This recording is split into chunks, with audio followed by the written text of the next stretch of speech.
For all the metalheads, I saw you headbanging S.A. Ernster, and Yeah, I have a cheat code here. I can see who's that's headbanging in the all background. my husband listens to, so I don't have a choice. It's Dude, like me and your husband not get my along kind so of music, well.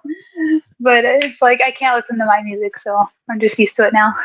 Love it. All right. So we're live, guys. Thank you guys for tuning in to Bearded Darkness book reviews. I've been really excited for this one. Just based on a lot of things. I mean, I saw this cover and then I followed the author who you see in front of you and loved the tweets. And well, what are they even called tweets anymore? Who cares? You know what I'm talking about. But the author of DIEROCK88, which just the title, the cover, it's just got it going on. So let Yeah, everybody know where you're. Oh yes, of course. Let everybody know where you're coming from tonight. Where do you hail from tonight? And yeah, we'll start with that. yeah, I'm in eastern South Dakota, kind of Sioux Falls area, and kind of How's the still weather? pretty new to the state. It sucks up here. It was nice today, but it's like it's awful. I hate it. It's too cold for me. I'm not built for Midwestern winters. I'm Okay, from the Southwest. Southwest. So let me guess. I'm gonna take a guess. You're a Texan, Floridian. Which one? None of those. Uh, I moved around a lot, so mainly I claim Oklahoma and Texas. Like Okay, I spent my childhood in Oklahoma, and then Texas would have been my teenage to young adult years. So I typically just tell people Texas. It's easier, but I'm a huge Oklahoma sports fan, so I love the state of Oklahoma. I saw that, and I think it's cool because I follow hockey now. In Ohio, that's not a huge sport, so uh, I often don't get to talk with people about that kind of niche sport in Ohio. So I saw your post earlier today. You're a Sooner fan, softball. I am massive big OU fan in general, but yeah, football, softball for sure.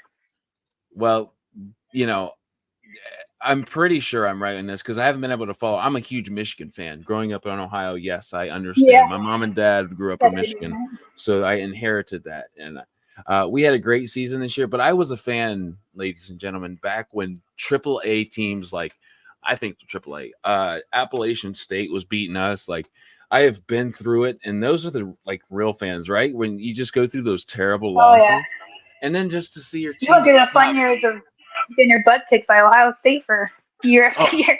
2 decades, yeah, Yeah, for sure. But ridiculous. you know, Yeah, I didn't have that issue with our rivals, but if I did, I would have been yeah, in the know every year. it takes it. And growing up in Ohio too, like I had some really nasty comments, like out of this world. Yeah, I won't repeat them just because they're just. You can say anything you want on my show, but just for the sake of us being adults and like I don't want like anybody to think that's what my channel is about. But like some really nasty comments in high school about me being a Michigan fan. But we'll move on. We'll start with this. Tell everybody the name. Well, I've already said that, but I want you to say it. The name of your book, the series, and give a little bit of an overview. yeah. So the book is DIEROCK88, which you already showed it, but find my camera there. The series is Cosmonauty. I think people have been wondering how to pronounce that. That's how I pronounce it, Yes, Cosmonauty. I don't really care how people pronounce it, but that's what I say. Um, it's just the first book, and I don't know how many books just yet it'll be. I'm hoping just a trilogy. I don't want to do more than that, but we'll see. Working on book 2 right now, and it's essentially a kind of space opera, coming of age, soft sci-fi fantasy series following a young man who has his life upended and has to grow as a man into a man, and then also figure out who he is and the truth about his family as well. You know, in a time I think when the galaxy, which you don't get as big of a glimpse in this in book 1 just yet, but it's a very fractured galaxy with a lot going on, and so that's really as the series goes on is where he'll be placed. that's a great overview, by the way. Let's say that I have no idea what your book's name is, the title, or anything. Like, just to hear what you said, science and fantasy, like, I found that to be where my interest lies. Like, if there was going to be the book written for me, it's a science fantasy with those similar themes. Like, Fun, right? Yeah. very cool. Where did we'll kind of go a little bit back now. Where did you find this love for just literature in general? Were you young? Oh yeah, I was a young reader. I guess through my mom, she read a lot, and she would kind of encourage me to read. I don't really remember ever not reading as a kid. I just always did. And it was usually like historical fiction and contemporary and things like that as a kid. You stuff geared towards kids, especially. So I didn't really read a lot of fantasy or sci-fi at that point as a young kid. And then I think Jurassic Park was probably a big one. It was kind of like the first adult novel that I read when I was young, so that made a big impression on me. It was so good, and I loved the movies, and I was like, wow, this is so much better than the movies. Did you watch the movie first or read the book first? I watched the movies first, yeah, because I was a kid and I knew I liked the movies, and so I just kind of was at the library, and I still very distinctly remember like grabbing it off the shelf and thinking, okay, let's give this a go, and it was awesome. It really pulled me further into reading those kind of books. I have to imagine you. So, as a guesstimate, or maybe even know the exact date, how old were you when you saw the movie? Oh, yeah, I don't remember ever not having seen Jurassic Park. So you were young. I'm 28. So yeah, I was definitely young. So having watched this movie that is obviously iconic, huge, and in fact, if somebody in the United States or even like the UK or Australia, it was like, hey, I've never seen that, it would really surprise me. It's that influential. Oh, for sure. Going to the book, what was your expectations and what was the end result? My expectations. I don't know if I had expectations as much as. Oh, the books were. The book I thought was the first book, and the second book I thought were better for sure. My expectation was more of like, is this too like? I mean, I was pretty little. I don't necessarily remember my age, but I was like, this is too adult for me. This is too old for me. You know, I'm gonna enjoy it. Like I enjoy the movie. I was still a pretty visual person, and it really kind of gave me the confidence to read bigger books as a kid. So it made a pretty big impression. The reason I asked that is not for no reason at all. The reason I did ask it is because I have to imagine that as a young person who watched this wonderful movie, who everybody's talking about, what is everybody's talking about, and then having the courage, I think it's courage, to go and also read the book, because you're like, yeah, I know the story, I've seen the movie, but you were like, you know what, let's test this as a book. And to have what you said is a better experience must have been a huge influence, as acted as a catalyst to shoot toward where you're at now. Am I right? Oh yeah, it blew my mind. I was like, this book's brilliant. You know, I didn't think of. I was still reading very middle grade books. You know, I was young, so the first adult it opened book, a whole new world of literature. Yeah, that's taken a huge step too. And I didn't know I was going to take so long on that comment, but I find it in my head to be super cool that that was like the first adult book, being a huge movie as well. So I'm sure that that experience you had, it had to have been super influential. Finding out it is, what was it that got you into sci-fi or fantasy, both, whatever it was? Tell the whole story. So that took a lot longer. I was very much, as I said, I read a lot of historical fiction, especially military stuff, because my dad was in the military, and I thought that was just the coolest thing ever. And then I read kind of like thriller stuff, or things that were maybe more not too distant future wise, like Jurassic Park, or too outlandish. And I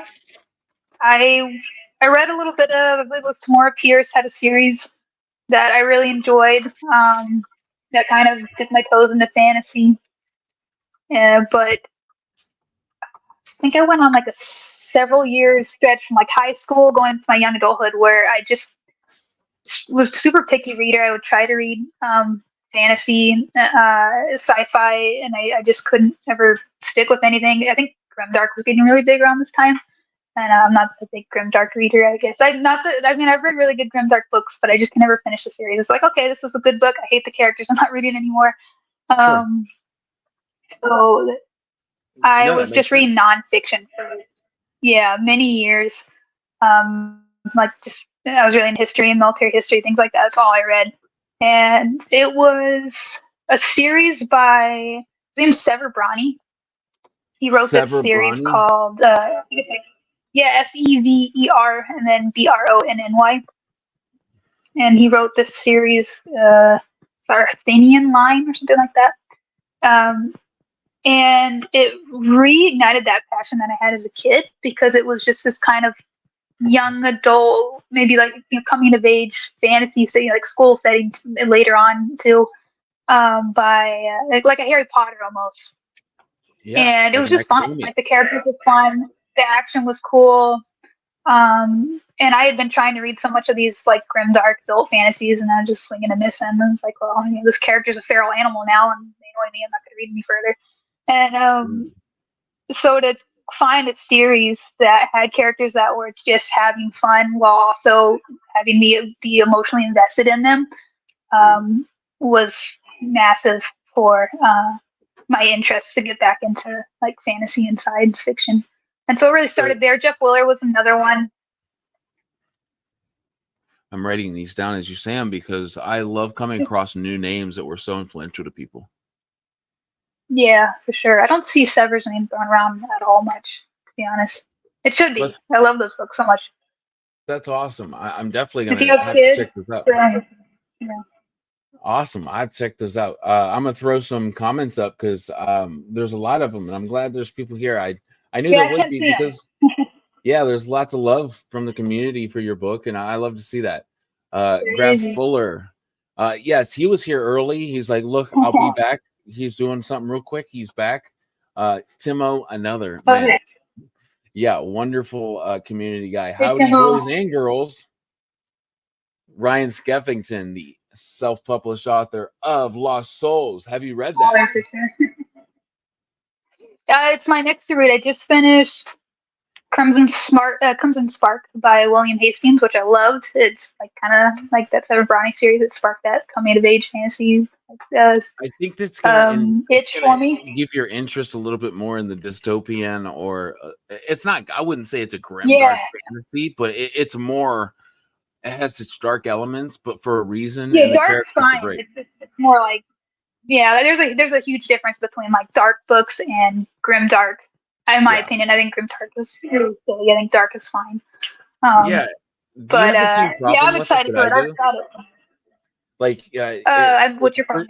My issue with some grimdark books is, well, there's a couple. I think the first of mine, and guys, don't worry if you're down in the comments. I'm going to get to you very soon. Some grimdark authors, which I'm not shaming them. I'm saying there's obviously a audience for these. But if I find halfway through a book that an author is being very dark, so we're talking sexually dark, we're talking mostly that, to be honest, like for just the sake of being dark, or like shock factor, or something like that, it doesn't contribute to the story in any way. It's just purely there to shock people. I have a hard time going along with those stories. I'll probably put it down, especially as a dad. My biggest thing is how they take those traumatic events for their characters, and then they make it have like a really extreme effect on their characters that it may not. To me, it doesn't seem necessarily realistic. I don't like this idea. Like a character can't go through something really traumatic and still have like a pretty normal bearing about themselves. Like the battle can be internal, that's fine. But like I read one recently, and it was a good book. I was really into it. I even tried to read the second one before deciding that it wasn't for me. But the main character, like I think I mentioned earlier, just was like she was really cool at the beginning, and by the end, I wanted to like poke her with a stick at a zoo. It was like, I know you want to do something traumatic, but you just suck it up and carry on. You don't have to be this absolute psychopath. That's my biggest issue with a lot of dark. I agree with you, and I noticed there's the smallest bit of lag between our communication. So I want you to know, if I accidentally interrupt you, I would never do that on purpose. Okay, I don't believe you. I'm just the worst, man. Tim, my guy. Howdy, folks. Thank you, man, for being here. You're always here. Thank you so much. NJ Alexander, I just had him on. Just got his book Fogbound in the mail, man. I'm so excited. There's, I don't know about you, but when you came into this community as a writer, did you just suddenly realize the sea of books and the fact that you'll never run out of like worlds to investigate and stories and characters to fall in love with, right? It's amazing. Yeah, it's kind of like the best and worst time for writers and readers in a weird way. Like really hard to stand out as an indie author, but when you do find your audience, there's like an audience for anything. I think the only aspect I have to kind of tout about this, just from my little bit of experience that I do, because I love your story and so many others where you found reading at a young age. That was not me. I found at 29, I loved to read. I'm turning 34 in November, so do the math. It's not long. But what I find incredibly what cool, day in November? What is it? What day in November? 14th. 14th? Okay, I'm a few days off. I'm 17th, so. Oh, wow. That doesn't mean anything, but it's still really cool. I was born in 90. 95. Oh, wow. I'm a little bit older than you. A little bit, yeah. With the lack of hair, right? No, that's awesome, though. Us Scorpios, right? I think we're a little crazy on our own. I keep threatening people, so I must be. So, yeah, NJ, man, thank you for being. And now we're just getting to, like, this is still before we even came on live. Ryan Patrick, I know why he's saying this, but I'm going to explain, or you can. He said, I'm here for my own safety. There were some posts made, so I think S.A. Ernster was like, look, be here or else. I am missing Oklahoma softball for this. So if you don't show up, I'm super offended. You might hear banging on your door late at night. I don't know. She's sending a virus to your computer, like, and I'm gonna help her because you need to be here. Graf, my guy, yes, phew, you weren't late. No, my friend, you were here, and you even like prefaced this with a comment, so much appreciated. Yes, man, I've been so excited, just as you have. But I really want to be in and out because bedtime is not going well. Well, I hope.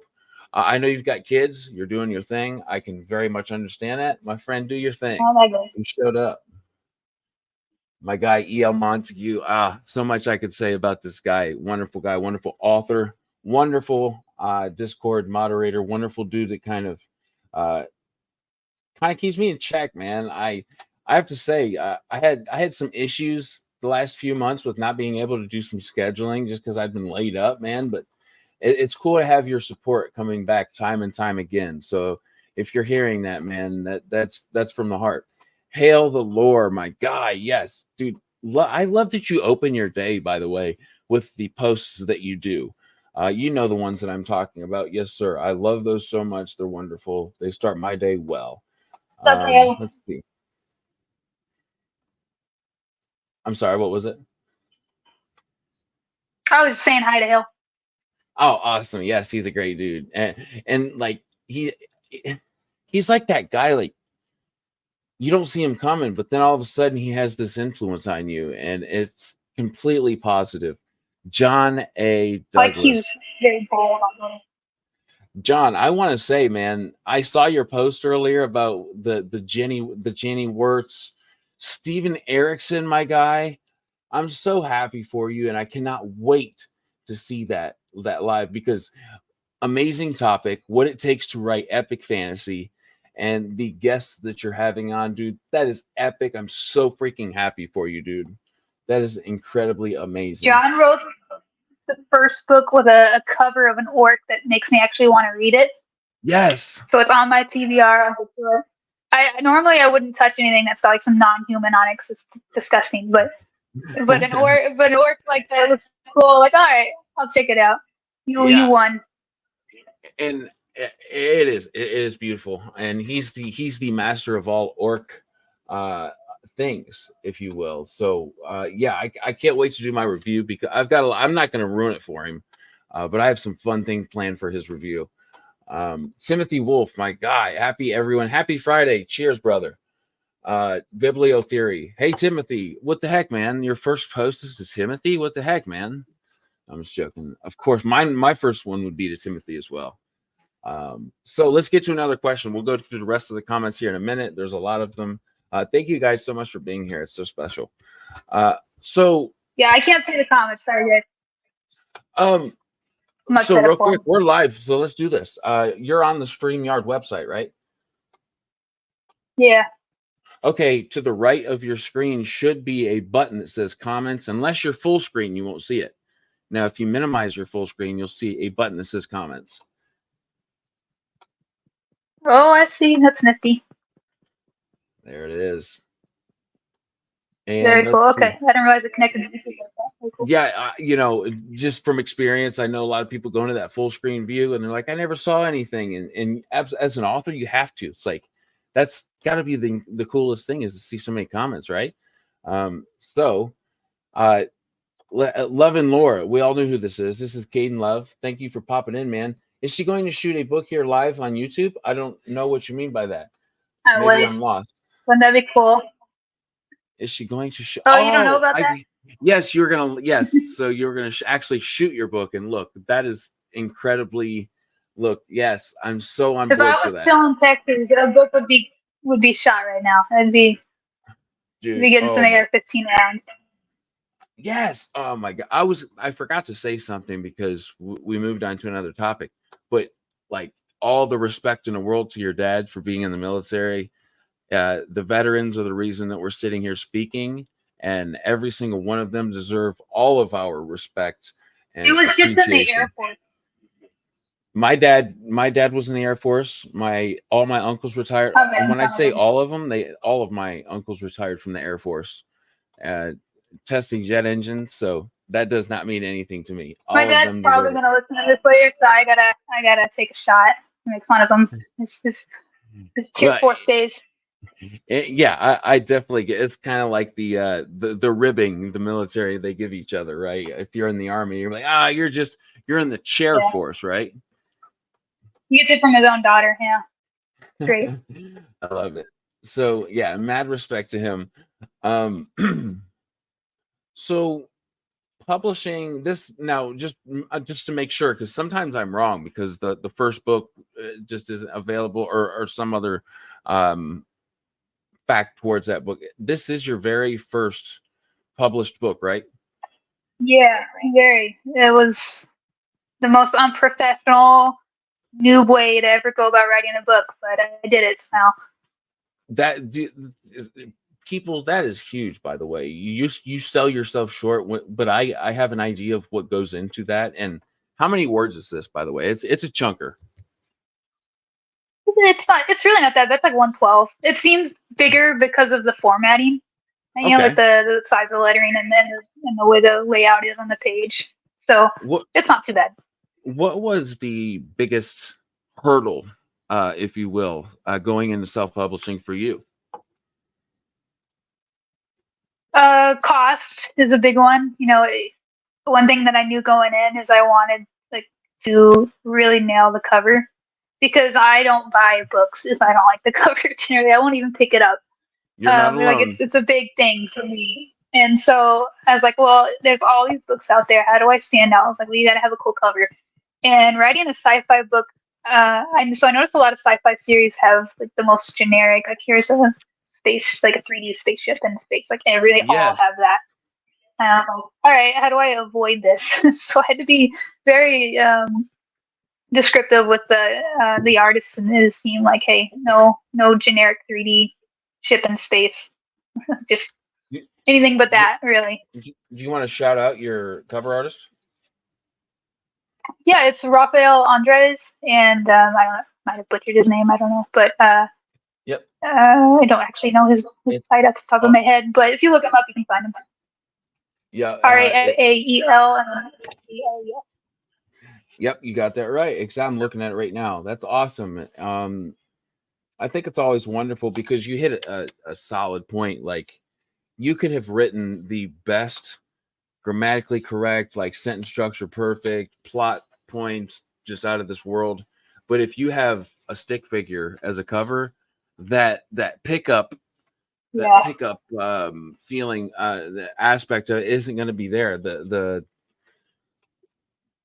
You know, we always hear that from our parents or whatever growing up. Don't judge a book by its cover. But when it comes to books, like what else do we do, right?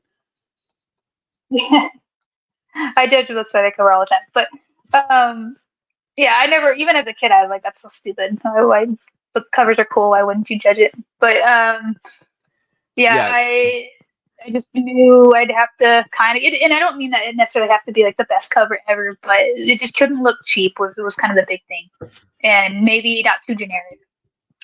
and with a lot of indie books, even as you know, wonderful as the stories are, even the storytelling, like I said, everything could be on point. It's missing that aspect, and that's what it takes to sell books nowadays.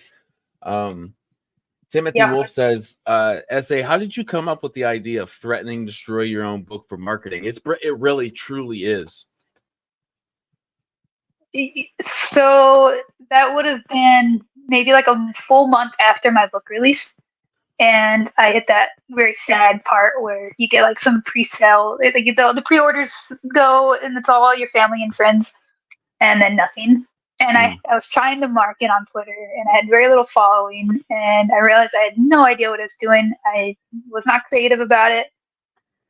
Was getting no traction on my tweets, and was just like every day was 000 on the sales page, and I just like weird. I'm kind of a person where weird stuff just pops in my brain, and I jump on Twitter and just tweet it out.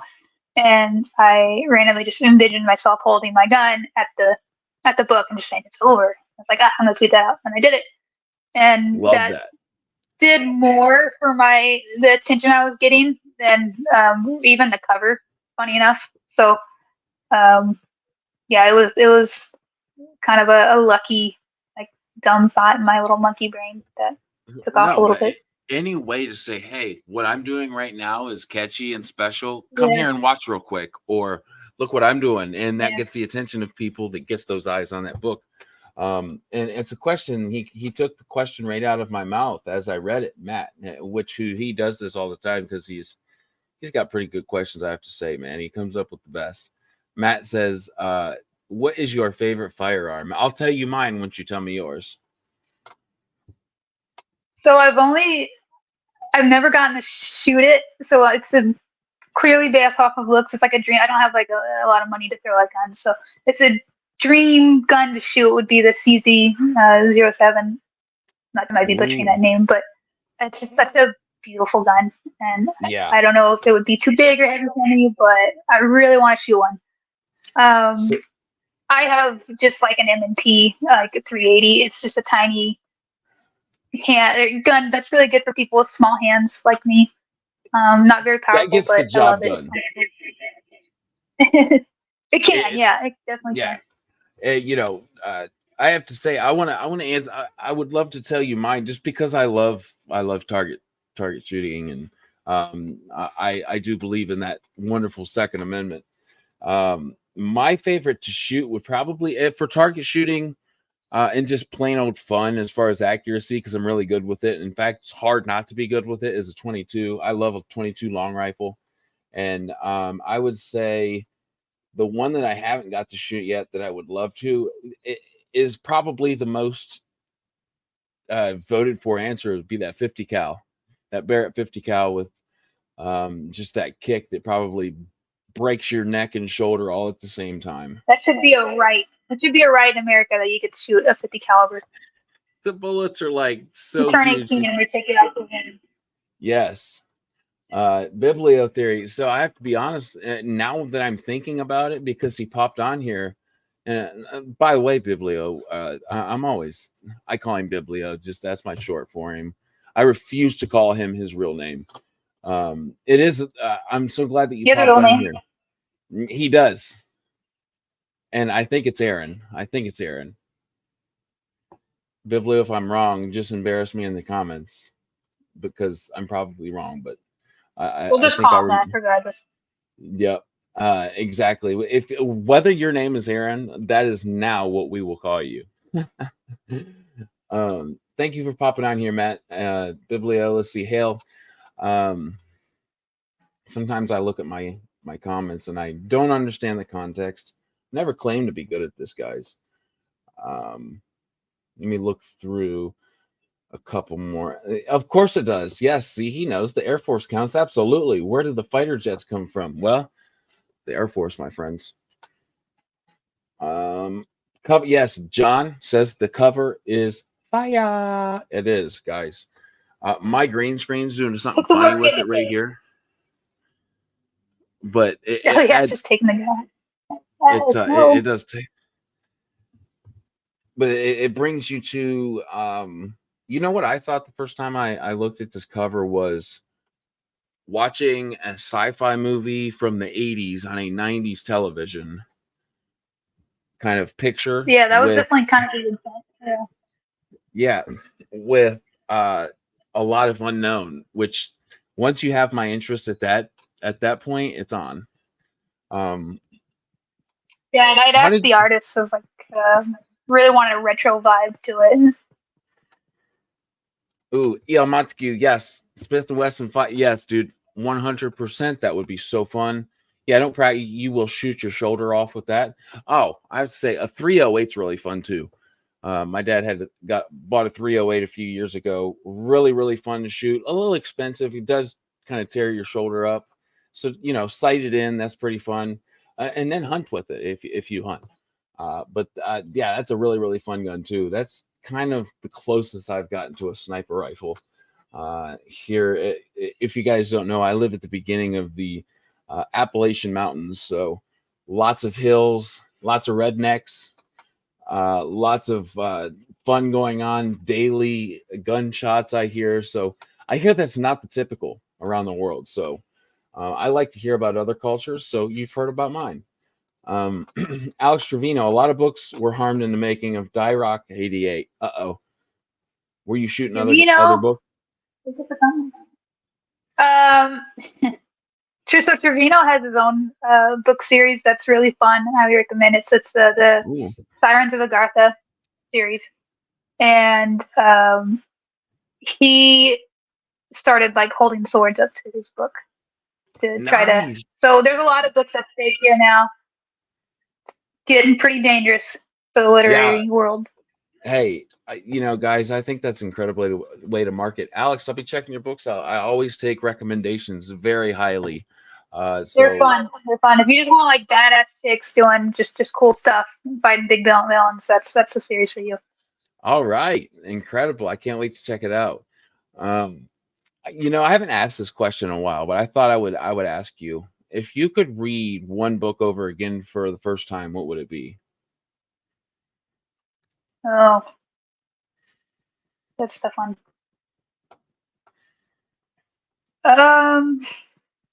I think maybe Guns Up by Johnny M. Clark. It's one of my favorite books of all time. So it's a military memoir, a Vietnam memoir by a U.S. Marine that was in Vietnam.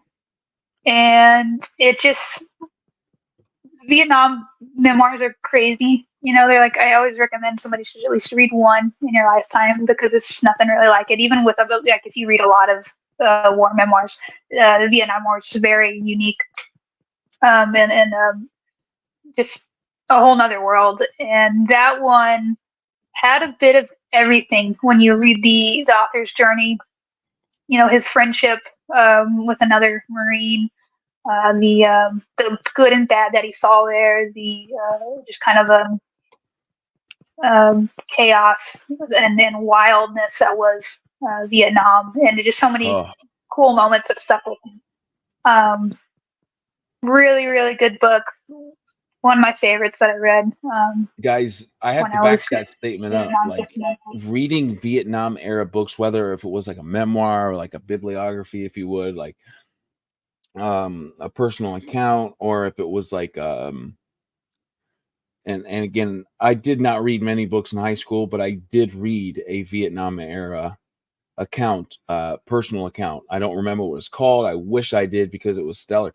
And if you think, and I've heard so many things afterwards too, like, and kind of experienced them too through like documentaries that kind of told the story of a book that was previously published. If you want to really find out the craziness of like the hell of war, man, the Vietnam War is key information, because there were things going on that just blew my mind, like you would never think of outside of reading that personal account, because the government doesn't want to tell you this kind of stuff. Yeah, there's Tim, a lot of I mean, there's a lot to go into on Vietnam. I think a recent topic I saw on Twitter that's like a pretty hard one to think about is the all the guys that were left behind in places like Laos and then eventually taken back to Vietnam that were just never rescued. No, hardly any attempt to rescue them. Just brushed under the rug, not acknowledged. And that's, if you go into those stories and the evidence that shows that they were, the Americans still being held prisoner over there in like into the 80s, it takes something from you a little bit. It's harrowing to think about. It hurts as an American. And so, yeah, if you can read any military memoir, Vietnam's a great place to start. There's so many good ones, whether it's infantry or the SOG guys or just Green Berets or Force Recon, whatever. There's tons of good ones. I highly recommend firsthand accounts. There's nothing like it. Yeah, it's an actual account of badasses that we read about in fantasy books or whatever have you, doing real things that actually happen. So, you see those big POW black flags, prisoner of war. I forget the other acronym. Yeah, you won't look at them the same way, for sure. Yeah, it really just opened your eyes. I'm glad you touched on that. I haven't been able to really talk about a lot of war topics on my channel yet, so it's cool to kind of touch that. It's always been huge with me. Always down for that conversation. Yeah. Tim says, what is it like writing the novel adaptation to Deep Rock Galactic? I think that's channeled towards you. It's a video game. Yeah. I have not played Deep Rock Galactic. Me neither. But yeah, I want to. I just don't have time for like multiplayer games or games that are really better played multiplayer. Absolutely. But yeah, I'm glad someone thinks that it's a good game. We'll have to play it now, right? So Timo, we'll have to. And tell me, by the way, man, if it's not Timo, if it's Timo, I want to say your name right, because there's one thing I don't do well as an Englishman, is speak English. That it's funny because English is the craziest language ever, and yes, it is, guys. Anybody, if you don't believe me, if you don't believe me, ask anybody who started with a language other than English that learned English, and they'll be like, "Dude, your language is awful." Okay, so he gave DIEROCK reminds me a lot. Okay, I have to try that out. Okay, so say you're in the middle of writing DIEROCK88 and you're really getting at it, and you're creative, you're feeling your creative juices flowing, if you will. What does that writing process look like for you? Very different now than it was when I like writing book 2 versus book 1. It was a lot of, I was working overnights, and so it was just like a lot of late night weekends on the keyboard till like 3 a.m. No idea what I'm doing. I really knew nothing about writing a book. I tried watching like streams for authors, like obviously Brandon Sanderson has those YouTube lectures, but nothing from those really stuck with me. There was, I'm blanking on his name, but there's like a Athon Press author that had a pretty good YouTube channel where he kind of talked and gave advice there. But for the most part, I kind of realized I just had to do it. I should just sit down and write. That was the only way that it was going to work for me. And obviously, the first stuff I did was awful. Even when I thought I was doing good, I was doing awful. And that's where you need eyes from other people, especially editors, to help you with that. But yeah, it just takes it just takes getting going. And I was a pantser, like I didn't outline at all. I had a story idea and I just went with it. And yeah, I gave myself a goal where I'd hit like 1,000 words a day. And I was just trying to stay committed to that, and forgiving myself for anything bad that I would write. That was a big part of it. It's hard to get the courage to start writing because you're like, oh, everything I write's gonna suck. You have to forgive yourself ahead of time for the bad stuff you're gonna write. You have And no idea that hits another home for thing me. was right, yeah, it's and that never goes away. You're always gonna be like, well, this sucks, and the next day, like, this is awesome. Another thing that helped too was I would go to review pages for really popular authors like Brandon Sanderson or Joe Abercrombie. Anyone that was just like a no doubter bestseller. And I would find their worst reviews or even their middle ground reviews, and I would just read them, and then I would compare it to like all the thousands of people that love it. And that allowed me to understand that it's not about getting everybody to love your book. It's about finding the people that do love it. And in today's world with books, there's people that will read anything. I mean, there's literature RPG style progression books, and people are reading them and they love them. It's like, I think a good example of this is kind of manga is so ridiculous over in Japan. And they're the most stupidest titles, most ridiculous stories, and people love them. So in your little weird group of people that want to read what you wrote. Guys, she just dropped a bomb of knowledge for a guy that is like on the cusp of like, I've started writing and then I've stopped, and that's where I'm currently still at, where I've stopped. It's because of the courage she talks about, knowing that what you're doing is shit and that you're just going to continue to learn, and eventually you hope you get to a point where what you're doing is great. Wow, yeah, you really hit home the points that chin check me all the time, right? And then going into reading those middle ground reviews that are probably the most honest, right? That are like not 100% sold on the author, but also not against him either. They're like the realistic version of a review. Yeah, I did that constantly for big authors. That even ones that maybe books that I didn't like, or maybe books that I did like. I would just find and there's tons of them. Like, these popular authors have tons of negative reviews, right? It's because they're so widespread. And when you see the criticism they get, you're gonna feel a lot better about anything that you write. So I think, Timo, tell me if I'm wrong, but I think I found the question you wanted me to ask. Ask Shelby he broke out your real name. Look at that. The secret to writing a Giga Chad main character who is irresistible to women.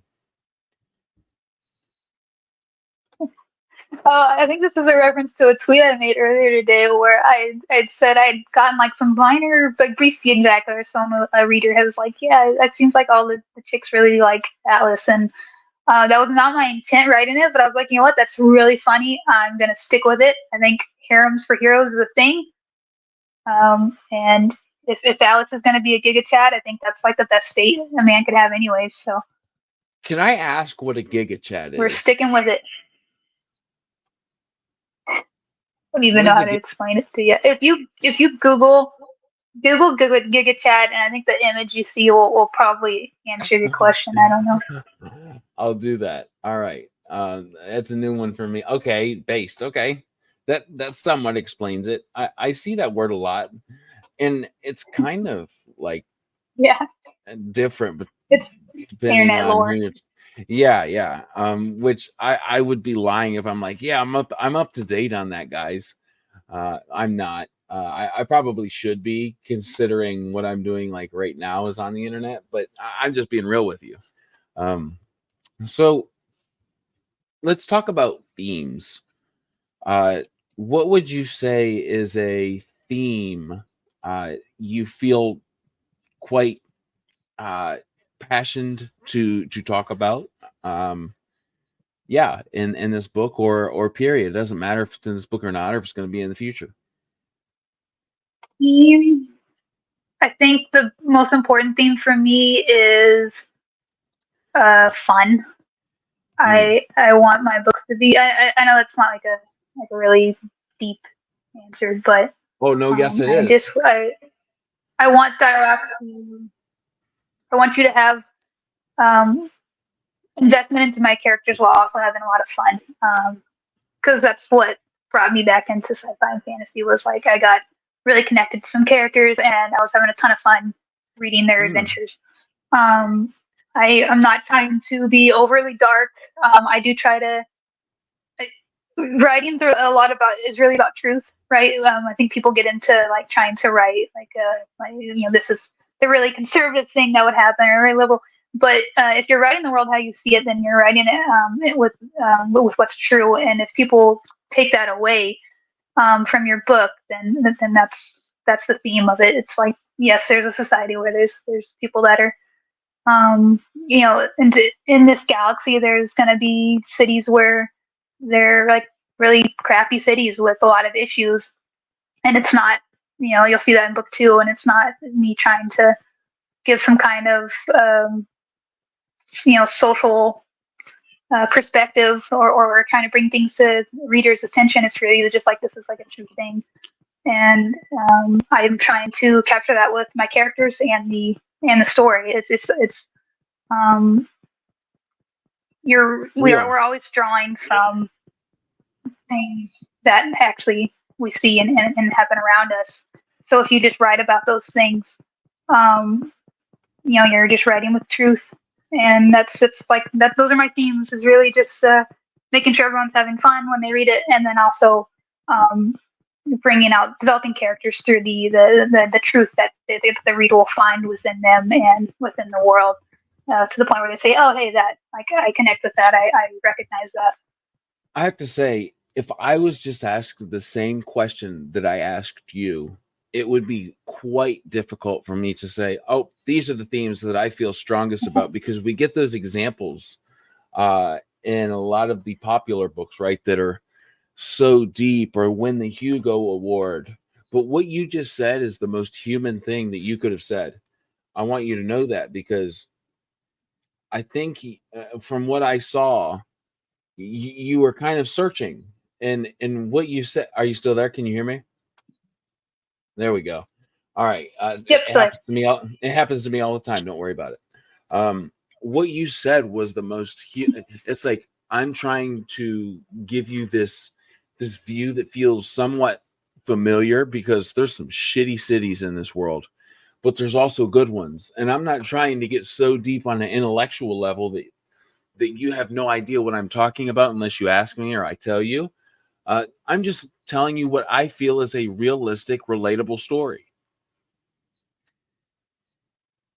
yeah, and you don't want to attempt to control what your reader is coming away from with your book, because if you lay out things as you see them, and like if you're writing from the perspective of what's true, and you do it well, then what they need to draw the conclusion maybe that you want, if that is what you want as an author, and not all authors do, then that's going to happen. But ultimately, what your readers take away from your story is what that truth is. But yeah, Yeah. I'm not trying to beat anything over anyone's head with a certain theme. I just want to um, have.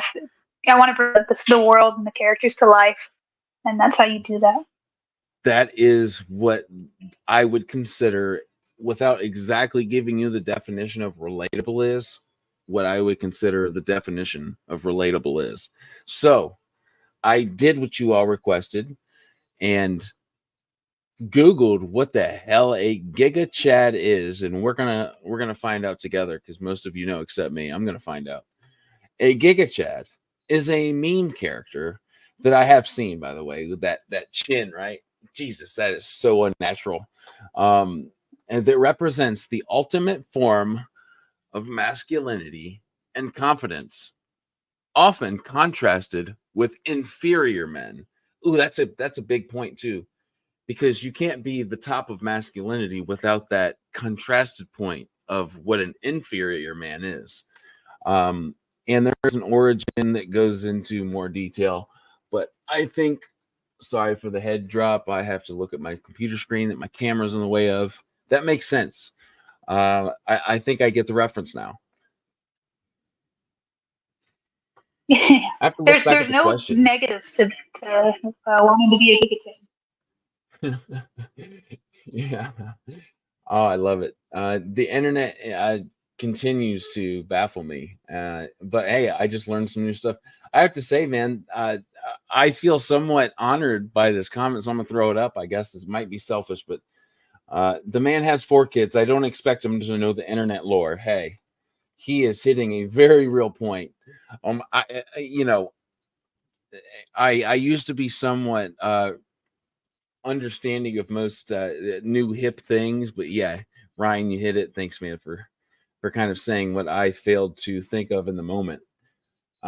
Let's see. Timothy Wolf says, "What's funny is trying to explain GigaChat is actually really hard." Yeah, that's not the easiest thing to just come up with on the spot for sure. I think That's this how is a internet great one. humor is.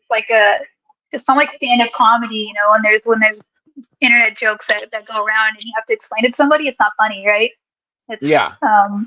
It's a weird thing. You just kind of have to be in the know sometimes. He says GigaChat don't need no validation. Yes, exactly. I love it. So what are you working on right now? I think you've touched on it, but let's hear it in black and white. What are you working on right now? Yeah. So I've got the second book to the Cosmonauts series, which is called Paradiso. I'm like 130,000 words into the first draft. Very close Wow. to being done with that and then moving on to the editing process. And then I've also got a secondary project, which is going to be hopefully my debut into fantasy.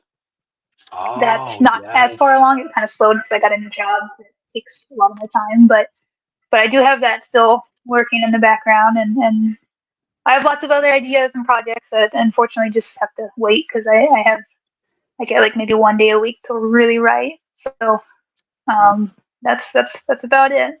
That's Just good. all of my free time is either sleeping or writing. So I have to say, I hope you don't mind me dropping it, but you're the second person tonight that I'm very excited to hear that there's I'd say the little things that could be whispered to me that I get excited about are those epic fantasy stories, right? So to hear you say that, that's incredibly exciting. And my guy EL also told me some things just that's kind of in the works as well. So that as a guy who wants to write, that takes a lot of what's the word inspiration from the people who I read, you, EL, a lot of other people. To hear those stories being worked on in the background after I see what you can do already, very exciting. So I know I'm not alone on that. What? Let's see here. I should print my questions from here on out because I don't do a very good job of going back and forth on pages. What would you say is this is a reader, I would say. And if you want to comment on it as a writer as well, you can, of course. What would you say is your favorite ingredient in a sci-fi story you're reading? sci-fi. Honestly, that this isn't a specific answer to sci-fi, but it applies. Is really just I have to have characters that I want to see the rest of their journey. I have to like the people telling the story, which is again that kind of goes back to why I don't really struggle to get really far into Grimdarks because I absolutely hate those little jerks that they they have telling the story most of the time. No, that's the perfect answer So because yeah, I that's the can big relate. thing. I can very much relate with that. Very much so. Yeah, there. Are Some people you like that. They're like, "Oh, this character's awful. I love it." right? Yeah, I know, right? I think that also comes down to uh, even if I don't think a book is so I'll give you a great example, and there's no shame in my game for this. I actually started ACOTAR, a Court of Thorn and Roses. I am thoroughly enjoying it. 100% do not care what anybody thinks about that. It's not what I would necessarily pick up to just like blow my mind, but it's like that baseline fantasy epic with some attractive qualities that's not necessarily hard to read. I can't see how anybody that likes fantasy could say otherwise. Even like, you don't have to love a book to read it, right? It's not obviously a 5-star for me so far, but it's not a 1 or 2 stars. It's probably more of a 3 or 4 for me. Again, I wouldn't pick it up to blow my mind, but as that story that really encompasses most of the things I love about fantasy, I ain't gonna hate on it. Hey, if you ever get Sarah J. Maas, I think her name is, on your channel for your interview, I think you'll never look back. Right? Your channel will just explode. It's insane. Absolutely. Oh, doesn't it blow your mind? Like Sarah J. Maas, who's another one? The one that wrote Ninth House. I can't remember her name. Anyway, yeah, their ambition, their ability to put out, their ability to put out book after book after book after book that I just can consistently see. Rebecca Yarros, yes, whose writing I also find not bad at all. Very much in the same vein as ACOTAR. Now I haven't finished the Ninth House. I used to pretty recently. I was doing security work, and one of the places I was working at was an airport, and there's obviously like a lost and found for books and things like that, and half of them had to have been like Colleen Hoover and Sarah J. Maas. Like, people, for those books aren't really for me. And I think it's like a lot of people obviously joke like, who would read this stuff? But it's like people are reading it. It's mostly women, but people are reading it, and they're, I think the only time I really recall hearing that, like just walking by people talking about a book, which never happens, it was Sarah J. Maas. So it was like 2 women just squealing over her new book. So like they're rolling and in the dough and living the life. So. And I think I picked that ACOTAR up not for the same reason I picked up, let's say, another wonderful, absolutely incredible series that I love is the Sun Eater series by Christopher Rocchio. I did not pick those 2 books up for the same reason. I see a lot of hate, which Timothy says, people go out of the way to trash popular books. And I agree with you, man. Yeah, Leah Bardugo is another one who I don't find her writing bad at all. Not at all. It's not my first choice. But it goes back to the same point. It's not what I would have picked up, but because of, I'm watching YouTube, everybody's like, I don't like it. It's for women. It's like, if that challenges me to pick it up and get my opinion on it, because I refuse to base my opinion off anybody else's opinion other than mine. So if you think, oh man, that book is just going to be terrible, pick it up. Not saying you're going to love it, because I'm not loving it, but I'm also not hating it. In fact, there's a few parts where I'm like completely compelled to keep reading. It doesn't continue that way, but there are those parts. So what are you reading? Are you reading anything currently? No, the next book I start is going to be the Lost Souls by Ryan Skeffington. So because I just finished the book and I've got to write a review for that, which is challenging to make the time for, because I literally, I work, I watch my son, I sleep and I write. It's really about it. So. And also, as somebody who can relate with you a lot in that area, I've found to be unapologetic about that. And you didn't start writing, or at least I'm going to speak about your writing the way that I would speak about me. starting a YouTube channel, which is very different, obviously, and there's much more inspiration going into what you're doing. But I didn't start this channel with somebody else's expectations, right? And I don't think that somebody would start writing a book with somebody else's expectations. So whatever, is able to, whatever you're able to do, or whatever I'm able to do in the moment, realistically, is that what you're able to do?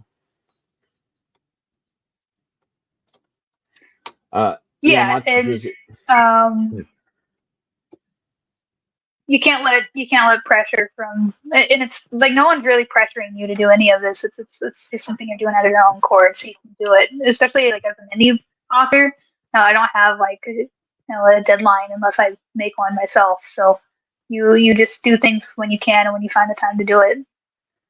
It's a very human quality, and I think it's also brave to talk about. Yale Montague says, if you're a writer, you should read what sells. What you don't have to like it, but want to know what it is. Yes, dude. Yes, 100%. How could I be a serious, like, how could I come to an audience and say, hey, I want to write, but I refuse to read what is selling crazy amount of millions of books? I agree.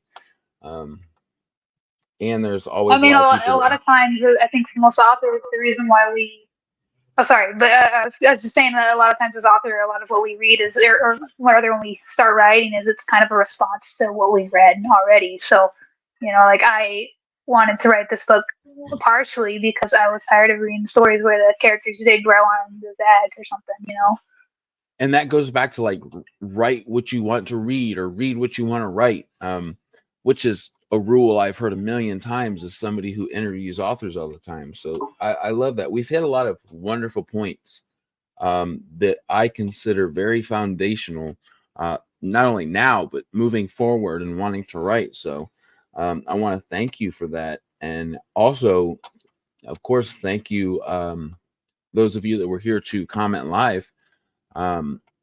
What we will leave you guys with is, I haven't asked this. In fact, I don't ask it very often anymore, but I would love to know who are a few people, or one, how many ever you can think of comfortably, that you would like to see me interview on the channel in the future. Oh, that's really put me on the spot here. I don't have to think honestly, here. Anybody at all. Gotcha. You've kind of already interviewed some folks that pop to mind. I don't, if he's still here, I don't know if he's down or not, but Alex Trevino, who wrote the Sirens of God series I mentioned before, super cool guy, one of the funniest guys on the internet. Like, most people maybe not see that because he's got a really weird sense of humor, but Trevino is a kind of perfect internet friend that I've known for a while now, and he would be awesome. Also a Texas guy, so. Oh, wonderful! That's perfect. That's absolutely perfect. By the way, I have to say, just because you're I guess another one. Do you like poetry? Go ahead. Oh, do you like poetry? Yeah. Like maybe more like masculine poetry. My friend Dennis, I think his last name's pronounced Yellen. It's so you can find him on Twitter. I think it's a JELEN Writes. So at JELEN Writes. He wrote what's probably some of the best poetry out there for like modern poetry. It's obviously taken a nosedive because it's gotten very what's the word? It's just not poetry anymore. Diluted. He's kind of bringing back the it's just really bad. People are just taking sentences and breaking them up and calling it poetry. But yeah, Dennis wrote a book called Ouroboros. That's just a collection of his poems, and it's kind of like a warrior mythology mindset to poetry. And it goes through his struggles with depression and suicide, things like that. All right. Yes. Really, really good book, and one I think a lot of people. So it doesn't take long to read. It's a go ahead. I was just gonna say I've had a poet on one. It's like dark poetry, but I think Yeah, that would be in the exactly. very similar vein. And I would have to also say it's not that modern poetry that you're speaking of that is kind of diluted, because I know what you mean. Even somebody like me who's not super familiar with poetry, I know enough to uh, tell the difference. Graf, I want to say, by the way, Baptiste Mhm. uh, Benson Wu will absolutely. I was talking to him today. Uh, we had something previously scheduled, and some things came up. So he will absolutely be on, and I cannot wait. So thank you guys for the recommendations, especially you, Shelby. Thank you so much. I've got those two. And if I hit you up probably tonight or tomorrow about those names again, uh, I'm not super good at spelling, so I'll probably do that. Yeah, no worries. But thank you either way. So we've kind of reached a point where I just want to thank you so much for kind of dealing with the scheduling issues that we've had, and thank you for being on here and Oh, talking it's about hard your for me to say. story. Appreciate it. Thanks for having me. Of course, of course. Hope to shoot some ideas your way here very soon about some future panels that I want to have on the channel. You guys that were here live, thank you so much. Of course, you all know that it really makes it special. And again, for you guys that will watch us in the future, thank you so much. Like, share, and subscribe. I always forget to say that, but like, share, and Everybody who subscribe. came to watch is What is it? everybody that came to watch is saved. You're all safe tonight. Yes, I think there was a lot exactly. of worries about the. You're all good. Thank you for showing up. Yes, that's wonderful. So y'all have a wonderful night, and we will talk very, very soon. Thank you again, Shelby. We will talk very soon. Yeah.